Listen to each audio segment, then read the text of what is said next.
बिस्मिल्लाहिर्रहमानिर्रहीम। अस्सलाम वालेकुम। कैसे हैं जी आप सब लोग? उम्मीद करती हूँ खैरियत से होंगे।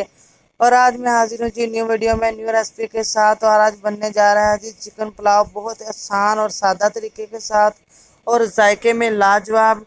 और आप लोग ज़रूर इसको ट्राई कीजिएगा, वीडियो को फुल वॉच कीजिएगा। अगर आप लोगों को घर में गेस्ट वगैरह आ रहे हो तो आप ये बना के उनको फौरी तौर पे पेश कर सकती हैं। चलिए जी स्टार्ट करते हैं, शुरू करते हैं जी अल्लाह के नाम से जो बहुत बड़ा मेहरबान नहायत रहम करने वाला है।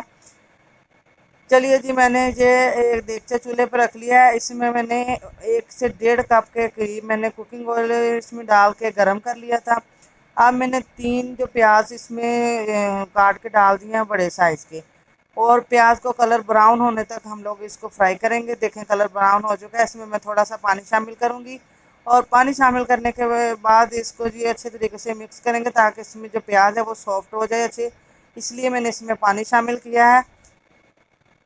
अब मैं इसमें डालूंगी जी 1.5 टेबल स्पून के करीब इसमें मैं डाल रही हूँ अदरक लहसुन का पेस्ट। ये अदरक लहसुन का जो पेस्ट है ये मैंने इसका फ्रीज नहीं किया, फ्रीज़र में मैंने रखा हुआ है और इसकी रेसिपी मेरे चैनल पे मौजूद है, वो आप देख सकते हैं।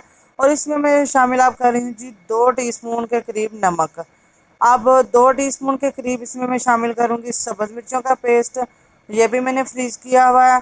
और ये जो है ना काम बहुत जल्दी आसानी से हो जाता है, इसलिए मैंने इसको एक ही दफ़ा पेस्ट बना के इसको मैंने फ्रीज़ कर लिया था। साथ साथ हमारे ये स्पाइसेस भी मिक्स होते जाएंगे और देखेंगे प्याज भी सॉफ्ट हो रहा है। अब इसमें कुछ गरम मसाले जाएंगे। इसमें 2 तेज़ पत्ते हैं और 3 बड़ी इलायची हैं, कुछ लौंग हैं और 1 बड़ा चम्मच ज़ीरे का, 2 बादियान के फूल, कुछ दालचीनी के टुकड़े हैं, 1 2 3 अदद सब्ज़ इलायची हैं। ये सारे साबुत गरम मसाले जो इसमें मैं शामिल कर रही हूँ। गरम मसाले भी जी इसी में फ्राई कर लेंगे। पानी जो मैंने डाला था वो खुश्क हो चुका है। अब इसमें मैं टमाटर डाल रही हूँ। 3 अदद मैंने टमाटर डाले हैं, बड़े साइज़ के टमाटर थे।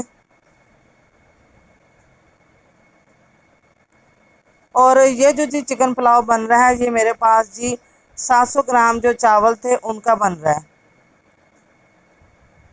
3 अदद सब्ज़ इलायची, 3 अदद मैंने सब्ज़ मिर्ची डाली हैं। और इसमें मैं जी शामिल कर रही हूँ जी ½ के जी की चिकन। ½ के जी जो चिकन है शामिल मैं इसमें जो कर रही हूँ, इसको मैंने अच्छे तरीके से धो के रख लिया था। ये बात आप लोग खाना बनाते हुए आप लोगों ने ध्यान में रखना है कि हर चीज़ को धो के अच्छे तरीके से साफ़ सुथरे तरीके से हम लोगों ने बनाना है। और इसमें मैंने शामिल किया है जी ज़ीरे का और खुश्क धनिया का पाउडर, ये है जी 1 टेबल स्पून। और साथ ही मैंने इसमें शामिल कर दिया जी 1 प्याली भर के दही। और दही भी मैंने फ्रीज़ किया हुआ है। बाज़ औक़ात ऐसा होता है कि घर पे कोई ना भी मौजूद हो लाने वाला, तो अगर फ्रीज़ किया हो तो फ़ौरी तौर पे निकाल के आप किसी भी चीज़ में यूज़ कर सकते हैं। ये बिल्कुल फ्रेश होता है और टाइम की भी बचत हो जाती है। अब जी मैंने दूसरे चूल्हे पे साथ ही मेजरमेंट करके जितने मेरे चावल थे उससे मैंने डबल जी इसका मैंने पानी रख लिया था ताकि पानी गर्म हो जाए। मुझे थोड़ा जल्दी थी खाना बनाने की, बच्चों को भूख लगी हुई थी, इसलिए मैंने फ़ौरी तौर पे दूसरे चूल्हे पे पानी गर्म कर लिया। साथ में मैंने इसमें जी आलू शामिल करिए। इसमें 4 अदद आलू थे जो मैंने शामिल कर दिए। साथ ही मैंने बॉयल किया हुआ पानी इसमें शामिल कर दिया ताकि हमारा फ़ौरी तौर पे जो चिकन पुलाव झटपट तैयार हो जाए। ये जी मेरा 10 से 15 मिनट में मेरा फ़ौरी तौर पे ये तैयार हो गया था। चावलों को मैंने ½ घंटा पहले भिगोया हुआ था और वो मैंने पानी ड्रेन करके इसमें डाल दिया। साथ ही जी अब वो जब पानी खुश्क हो जाए तो मैं इसमें गरम मसाला डालूंगी और पुदीने के कुछ पत्ते ऊपर से डाल दूंगी और इनको जी मैं दम लगा दूंगी। कुछ लीमू के स्लाइसिस हैं वो मैं रख दूंगी और साथ ही इसको जी दम लगा दूंगी। मैं दम लगाऊंगी मैं 4 से 5 मिनट के लिए, ज़्यादा मैंने दम नहीं लगाना। 4 से 5 मिनट हो चुके हैं, देखिए जी मैंने दम इसका खोल दिया और बहुत ही अच्छे और निखरे निखरे खिले खिले चावल बने हैं। आप लोग ज़रूर ट्राई कीजिएगा। अगर आप लोगों को वीडियो अच्छी लगी हो तो इसको लाइक कीजिएगा, चैनल को सब्सक्राइब कीजिएगा और बेल आइकन को प्रेस कीजिएगा ताकि मेरी हर आने वाली न्यू वीडियो आप लोगों तक बआसानी पहुंच सके। और जिन मेरे बहन भाइयों ने चैनल को सब्सक्राइब किया है उनका तहे दिल से शुक्रिया, जज़ाकल्लाह। खुश रहें, आबाद रहें। और जिन्होंने नहीं किया वो प्लीज़ मेरे चैनल को सब्सक्राइब कर लीजिए। अब मैं आपको मिलूंगी जी न्यू वीडियो में न्यू रेसिपी के साथ। जज़ाकल्लाह खैर।